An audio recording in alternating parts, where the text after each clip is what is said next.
Bom dia.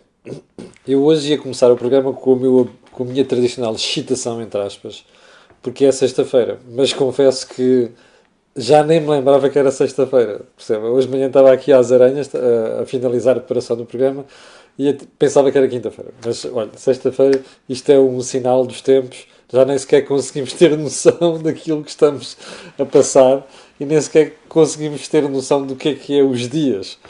Bom, como dizia, última edição da Cor do Dinheiro desta semana. Eu espero que tenha visto o Think Tank de ontem. Foi o segundo desta semana. Foi muito oportuno. Debatemos ali algumas questões que normalmente estão... Normalmente não. Que nos últimos tempos têm passado por baixo da espuma das notícias. Vale a pena dar lá uma olhada. Ontem tivemos um convidado especial, que foi o professor Joaquim Miranda Sarmento, que é um especialista em finanças públicas. Vale a pena ver aquilo. Eu gostava de tentar perceber se está tudo bem com som e imagem. Parece que sim, o Bento Castelhano diz que sim. Então vamos lá ao programa de hoje, porque temos aqui 11 pontos na agenda. Com a certeza que não vamos chegar ao fim. Por onde é que vamos começar? Pelo período de ordem do dia. Deixa-me só acabar de tirar aqui o som ao Marcelo.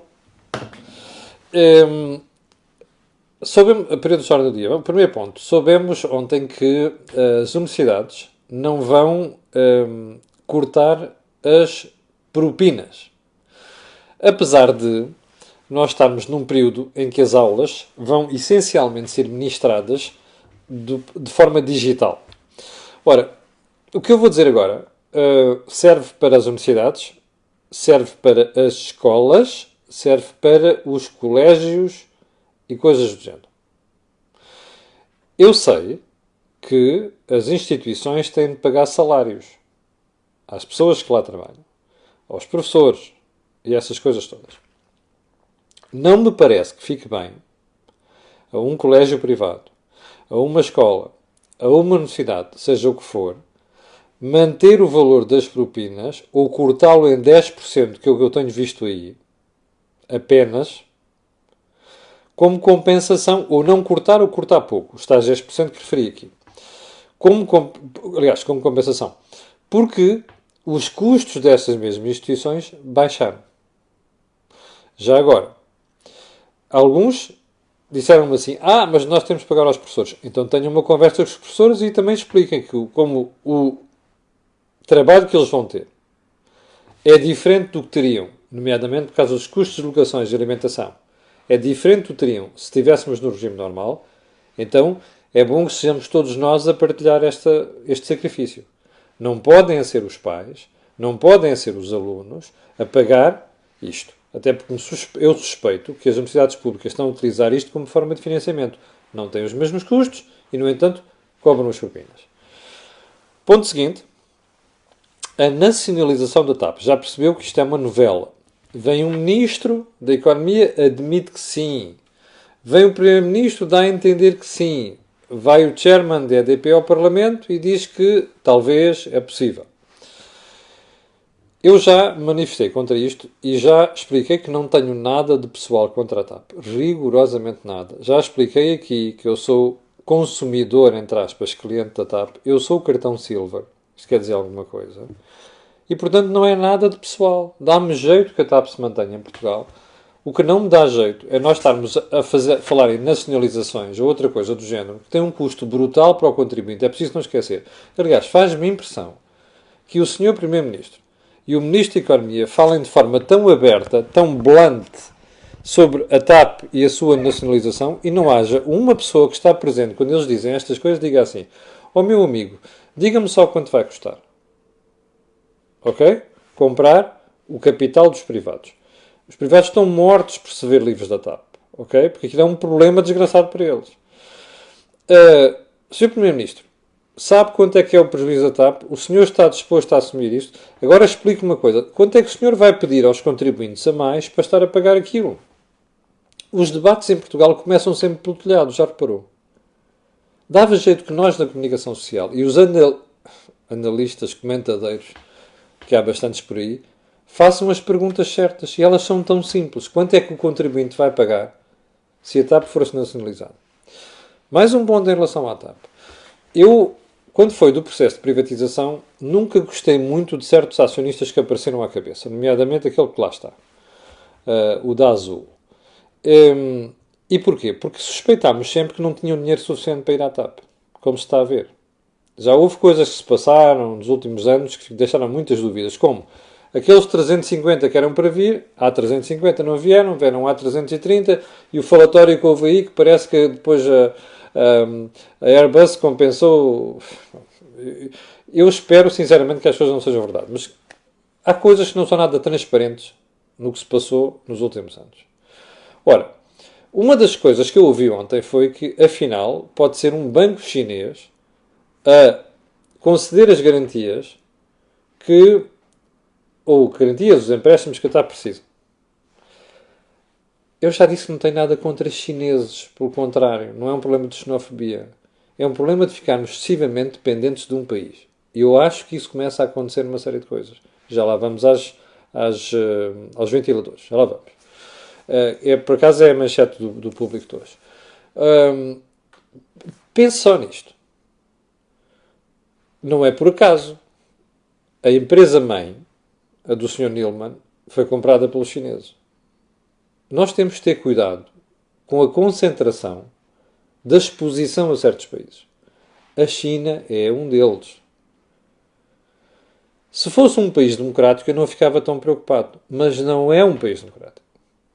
Ok? E já agora,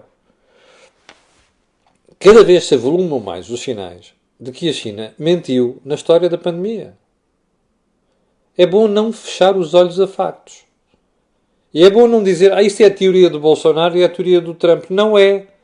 Qualquer pessoa que olhe para o que se passou, agora apareceram mais 1290 mortes em Wuhan. Está a perceber? Assim do que caiu do céu. Já todos tínhamos dúvidas quanto a isto. Portanto, esta história da TAP, esta história de confiar demasiado num país ou dois, sobretudo quando não são países democráticos, é preocupante. Ponto seguinte.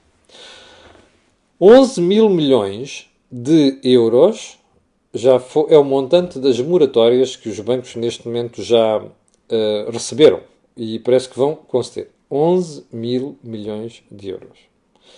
Isto vai ser um problema para as contas dos bancos. Já agora o que eu quero pedir às pessoas é, uma vez que a lei deu esta possibilidade, pensem bem no que estão a fazer. Porque uma moratória quer dizer uma moratória. A gente tem que pagar aquilo. E mesmo que seja uma moratória de juros, o capital tem que ser pago.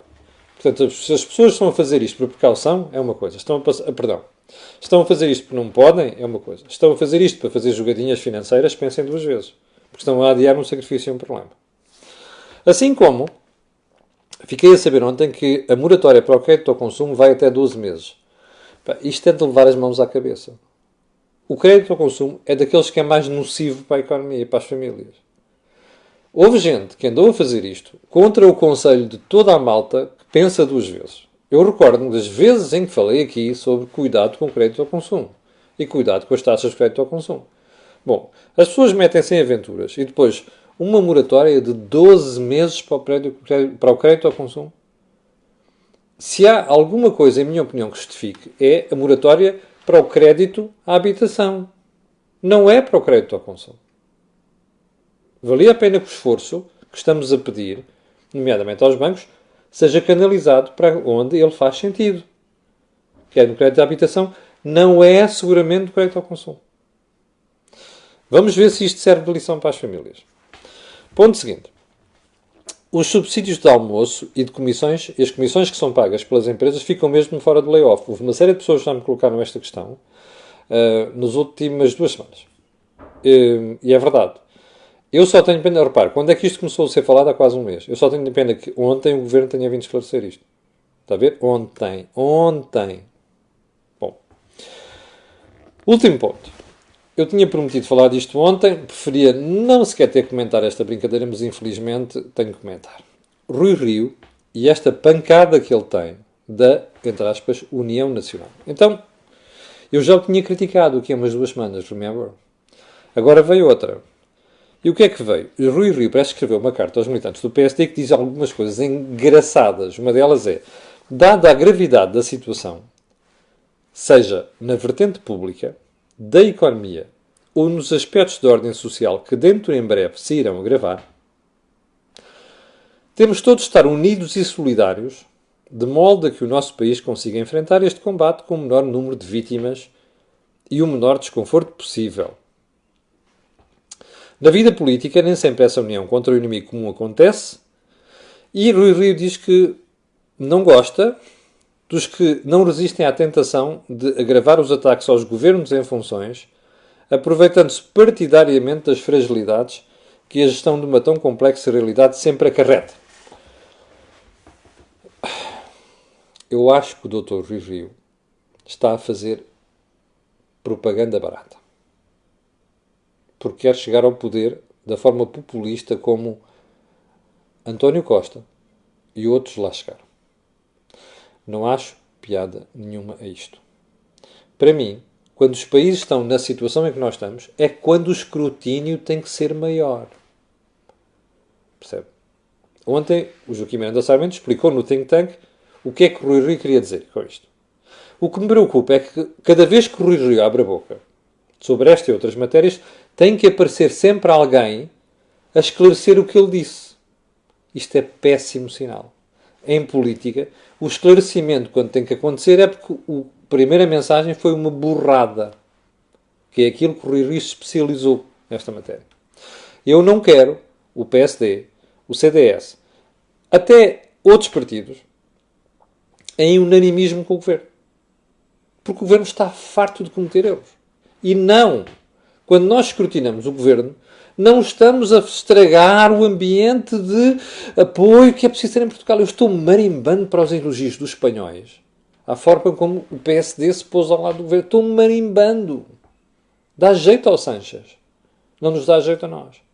O Governo está farto de cometer erros. O Governo está farto de começar a andar a fazer propaganda neste momento da forma como está a gerir a crise. Eu não preciso que o PSD venha subscrever isto. Se o Rui Rio não sabe falar nem comunicar, aprenda. Vá estudar. Chame consultores de comunicação que lhe ensinem como há de falar. Não pode estar a passar estas mensagens para o país. Bom, vamos lá então à agenda. Eu acho que este foi o último ponto do período de ordem do dia. Já vamos com 13 minutos, veja só. Sim, então vamos lá.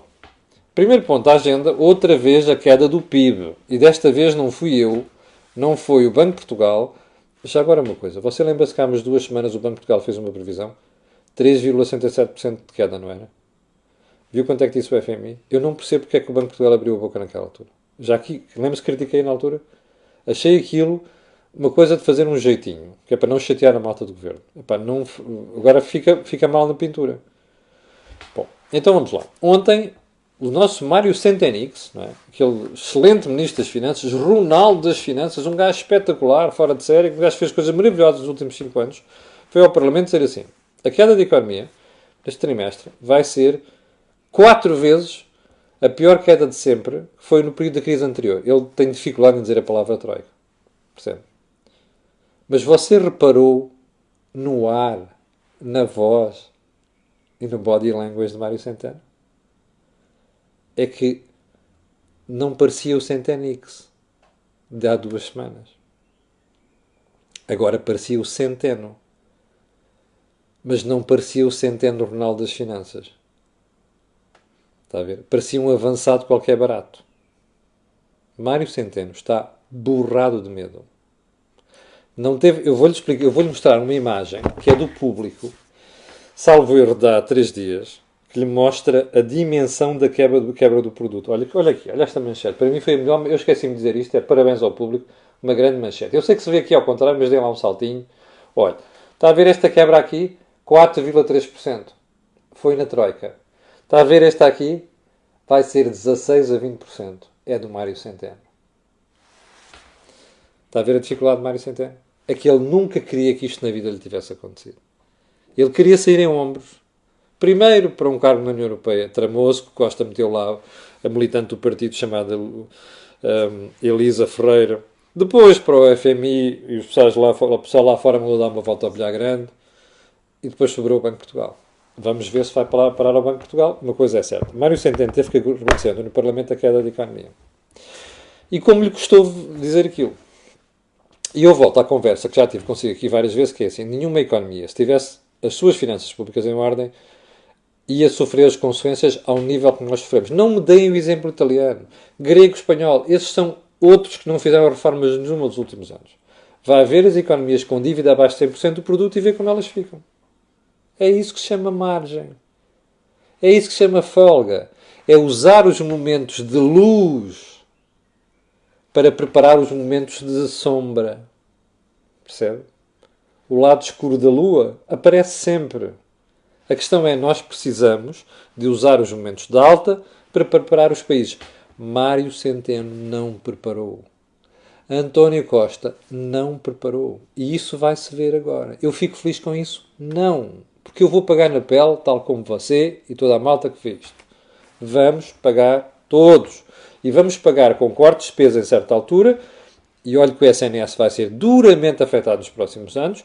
E vamos pagar com impostos mais elevados. Nós já tínhamos a carga fiscal mais elevada desde 95. Pode apostar comigo, singelo conta dobrado, que daqui para a frente vai ser pior. Quando a economia começar a recuperar. Porque alguém vai ter que pagar aquele dinheiro, percebe? A propósito, o desafio que eu deixei aqui ontem à Catarina e ao Louçã está por preencher. Ó meus amigos, digam já ao mercado, a quem nós vamos pedir dinheiro, que não vão pagar. Mas digam agora. Porque é uma questão de honestidade, transparência e de tê-los no sítio, não é? Já agora, eu ontem fui revisitar aquela lista de malucos que em 2014 fizeram um manifesto pela reestruturação de dívida. Estão lá professores universitários, percebe? Está lá o Adriano Moreira. Está a ver? Está gente da área do PSD. Está uma camada de malucos ali, percebe? Eu gostava de os ver agora virem falar. Agora é que deviam falar. Esta malta agora é que devia falar. Devia dizer assim, meus senhores, fiquem a saber que este grupo de malucos em que 2014 assinaram um documento daqueles vem já dizer que vocês vão nos emprestar dinheiro, não vamos pagar. Eu acho que era de homem, está a ver? Agora é que era. Estou à espera. Bom, voltemos a Centeno. Centeno está aterrado. Porque ele vai ficar com o nome ligado àquilo. É da pandemia. Who the fuck cares? É ele que vai ficar com aquela imagem, percebe? Mas, na crise anterior, o Gaspar também ficou, não foi? E a culpa não era dele. Pois é. É a vida. Como diz uma amiga minha, é o karma, é tramado. Percebe? Bom, voltemos ao Centeno. Tudo somado, diz ele, o Estado vai gastar mais 20 mil milhões de euros. Ouviu bem? 20 mil milhões de euros. Como nós tínhamos um superávit de 500 milhões, imagino que é que isto vai tudo a déficit. E quem diz vai tudo a déficit, vai tudo a dívida. Está a ver a previsão do FMI do UPA no déficit e na dívida. Já percebeu ou não percebeu? Eu ontem no Think Tank, o Jorge Marrão e o Joaquim Guiar estavam um bocado otimistas em relação a isto. Eu estou mais inclinado para a zona do Joaquim Miranda Sarmento. Eu acho que os mercados não vão deixar passar isto em colo. E o meu receio é que, se a malta começar a mostrar que não tem controle estrutural nas contas públicas daqui para a frente, está a ver aquela linha dos taxas de juros entre a Alemanha e Portugal, suspeito que há um momento em que vai começar a fazer isto. Suspeito. Eu espero que não tenha razão. Percebe? Para meu bem, e de 10 milhões e meio de portugueses, espero que não tenha razão. Ponto seguinte. Eu estou brutalmente surpreendido. Ontem no Parlamento, o António Costa, já a justificar o estado de emergência, que eu acho que é uma estupidez esta renovação, já lá vou, às tantas vira-se e diz assim, não, agora já temos tudo pronto do ponto de vista de certificações, Infarmed, ASAI, não sei das quantas, para produzirmos máscaras e fazer uso generalizado de máscaras. Doutor António Costa, então a sua opinião mudou em 2 semanas? Foi da DGS. Espera aí. Mas a DGS também dizia que era uma falsa proteção, não se devia usar marcas, a não ser os contaminados. Toda a gente a dizer o contrário pelo mundo fora. O OMS, que esta malta tanto gosta, eu acho que esse OMS vai sair tão mal desta história. Previsão minha. O OMS vai sair tão mal, e não tem nada a ver com o facto do Trump ter cortado o funding daquilo, havemos falar sobre isso um dia. A OMS está vendida a esta expressão, a interesses muito estranhos. Vai sair muito mal disto. Mas pronto. O OMS diz uma coisa, a China diz, o Japão, aquela gentinha toda da Ásia que está habituada a usar máscara. Se você tiver ido à Ásia nos últimos 20 anos, sabe que aquilo é um uso generalizado. Agora é que o ministro descobriu isto. Ah, pois é, não havia era dinheiro, não havia máscaras, não era? Pois foi este governo que ficou a dever 1,5 milhão à empresa que fornecia máscaras, ao SNS, não é? E depois cortou. Foi isto, não foi? Ah, então porquê é que não reconhecem? É feio estar aqui com tretas perante o país. O Primeiro-Ministro está a falar em uso generalizado de máscaras, que já percebeu que a gente não vai poder sair desta brincadeira toda sem maior proteção. E a proteção é das máscaras. Está a ver isto?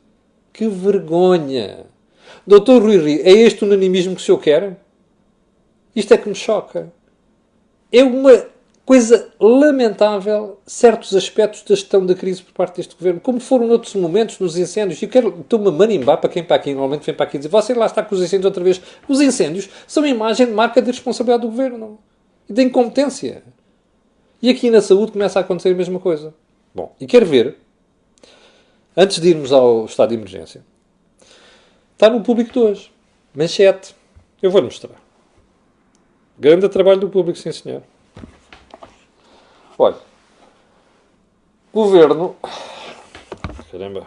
Governo só recebeu 65 dos 508 ventiladores comprados à China. Era urgente, não era? Ainda não chegaram. E sabe porque é que não chegaram? Porque nós acordámos tarde em más horas. Acordámos tarde em más horas. Essa é que é a verdade. E, portanto, com aquela concorrência toda, com países ali em cima, eu pago mais e o diabo 4 estão aqui. Deviam ter chegado aqui 15 de Abril. Não chegaram. Bom, é verdade que o SNS tem mais 400 ventiladores. Já agora é assim. Era bom que quem depois diz assim, temos ventiladores? Onde é que estão os ventiladores? Faça outra pergunta mais importante. Temos quem vá trabalhar com os ventiladores ou não? Ou acham que é um maluco qualquer que pela primeira vez vem um ventilador e vai trabalhar com ele? Sim, estamos a falar daqueles invasivos. Estas perguntas convinha serem feitas. Isto é a imagem da incompetência. Isto aqui está. Alguém acordou tarde demais. Nós tivemos uma vantagem de meio jogo. Está a ver o jogo de futebol? Meia parte de avanço. E não aproveitámos essa meia parte. Essa é a verdade. Eu acho que o Dr. Rui ainda não percebeu isso. Pronto. Ponto seguinte. O estado de emergência foi renovado. Eu não queria a renovação do estado de emergência. Porque acho que é a melhor forma do Estado andar a fazer coisas que não faz no período normal. É que no período normal pode fazer, mas é escrutinado. E assim não é. É a história da TAP, olha, agora vem uma história do limites ao gel, não sei quantos, bilhas de gás. Pá, Nossa Senhora. Nós estamos nos anos 70. Você dirá, está bem, mas havia gente a fazer... Então, mas para isso existem autoridades, para fiscalizar, não é? Não é dizer assim, olha, o teto é este. Isto é socialismo do pior. Não faz sentido. Mas o Governo já devia estar preocupado e já devia ter começado a pensar num plano de reintegração. É certo que agora dizem assim, pronto, agora no estado de emergência vão abrir os cabeleireiros, as lojinhas de bairro, essas coisas desse género. Isto é muito pouco e cresce, isto é muito pouco. Um Governo tem que preparar isto a horas. E é preciso estado de emergência? Sinceramente, não é até por outra razão. Você vai ver que os dados da última semana mostram que a malta já anda para aí outra vez a utilizar os carros, a sair de casa e o diabo 4. Sim, façam um exercício desses. Há dias, uma empresa. Eu vou passar acho que foi o público que trouxe ontem. Aquela informação que trouxe o público, a mim foi-me comunicada também há uma semana. Sabe o que é que eu fiz? Peguei no telefone, liguei para uma pessoa do governo a perguntar assim, aquela informação de que o pessoal começou a sair de casa, é que não foi agora. Já começou a sair mais cedo. E há conselhos onde a malta anda a movimentar-se como se movimentou sempre. Eu peguei no telefone e liguei para uma pessoa do governo. E disse, estão interessados nesta informação? Ninguém está interessado naquilo. Pois é, estão menos interessados. Ninguém estava interessado em perceber se os portugueses andavam a não violar a limitação de ficar em casa. Percebe? Estão interessados em fazer propaganda. Mas pronto, tudo bem. Ponto seguinte. Eu não resisto a isto. O vergonhoso populismo em volta dos dividendos da EDP. Então é assim. A EDP decidiu entregar aos acionistas 700 milhões de euros. A Catarina Martins, provavelmente inspirada pelo seu padrinho Loução, saiu-se com uma daquelas tiradas com aquela voz da atriz de segunda categoria. Ai, não sei das quantas, o estado de emergência serve para isto, para o governo impedir isto e tal. Porque isto é o valor da tarifa social. Bom, a tarifa social está muito bem delimitada. E é super útil. Não é preciso mais nada ali. Não é preciso inventar sobre isto. A menos que dê jeito, porque a Catarina precisa de votos, não é? Então vamos lá ver. Aliás, eu devo dizer que, assim como elogio às vezes os jornais, também me apetece criticá-los. Então, eu sou do setor, portanto estou à vontade. O I diz hoje uma coisa assim. EDP vai distribuir dividendos apesar da atividade em Portugal dar zero. Eu não sei se o jornalista que escreveu isto foi ver. É que a EDP já não ganha dinheiro em Portugal. Mas ganha dinheiro lá fora. A EDP tem projetos de investimento que somam quase 4 mil milhões até 2022. Vai contratar mais de 1000 pessoas. Ou seja, não deixou de investir. A EDP não tem o problema que têm os bancos. Está numa situação diferente.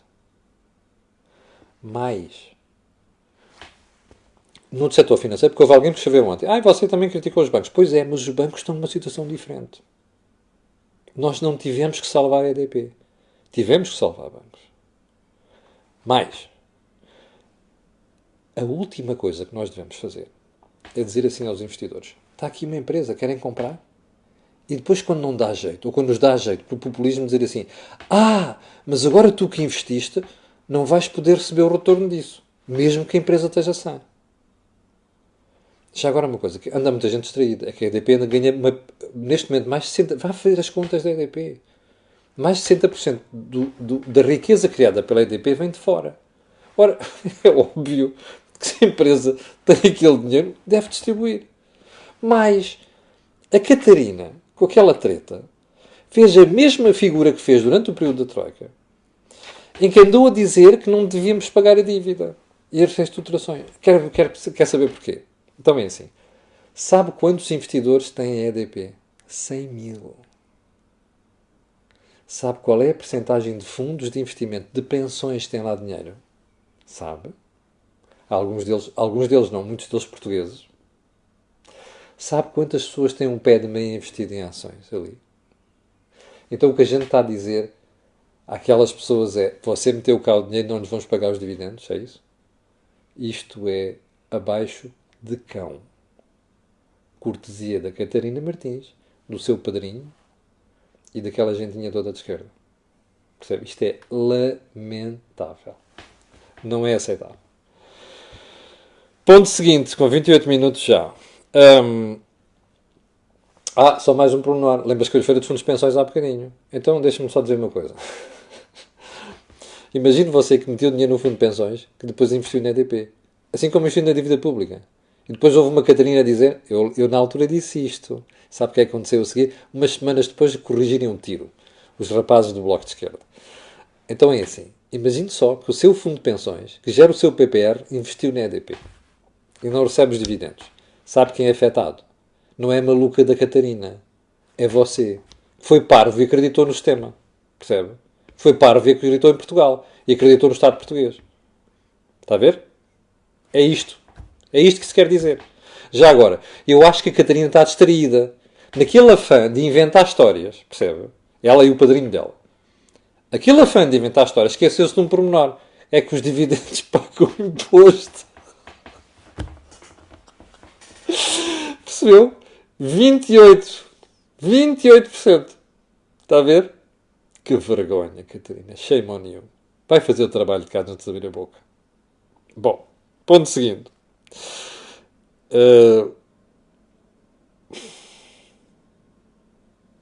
Ouvi ontem o debate do Parlamento. Que não sei quantos, vamos celebrar o 25 de Abril, o 1º de Maio, o diabo. Aqui na Assembleia, mas 1º de Maio sem ajuntamentos e tal. Espera aí. Nós obrigámos os portugueses a ficarem em casa na Páscoa. Nós prendemos portugueses porque violaram o estado de emergência. Nós não podemos estar em família na Páscoa. Eu não tive a minha filha comigo no dia do meu aniversário. Percebe? Porque já estávamos em lockdown total. E eu estou muito preocupado celebrar o 25 de Abril, o 1º de Maio.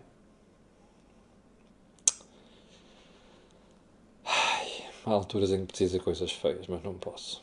Bom, todos nós temos respeito pelo 25 de Abril. Trouxe-nos a liberdade. Já pelo 1º de Maio é uma coisa que a mim faz a impressão que ele é aproveitamento vergonhoso por parte do Partido Comunista e da CGTP, mas enfim. Mas eu compreendo, é o dia da liberdade, é um dia importante para o trabalhador. Agora façam-nos um favor. Por motivos ideológicos, não nos ponham a favorecer umas coisas e a prejudicar outras. Por motivos ideológicos. Ok? Eu não aceito isso. Chegámos ao final do programa de hoje, às 6.900 pessoas estão em direto. Eu quero agradecer a sua paciência, o seu apoio. Quero dizer que esta semana tivemos um vídeo acima de 400 mil views, o outro acima de 380 mil views. Quero dizer que na página profissional nós estamos muito próximos de um recorde. Eu ia-te falar nisso na segunda-feira. Quero agradecer a quem está a ver, a quem vai ver e pedir aquilo que peço sempre. Coloque um gosto e faça partilha nas redes sociais. Porque aquilo que você vê aqui e ouve aqui não houve em mais sítio nenhum. Obrigado, com licença, tenham um grande fim de semana.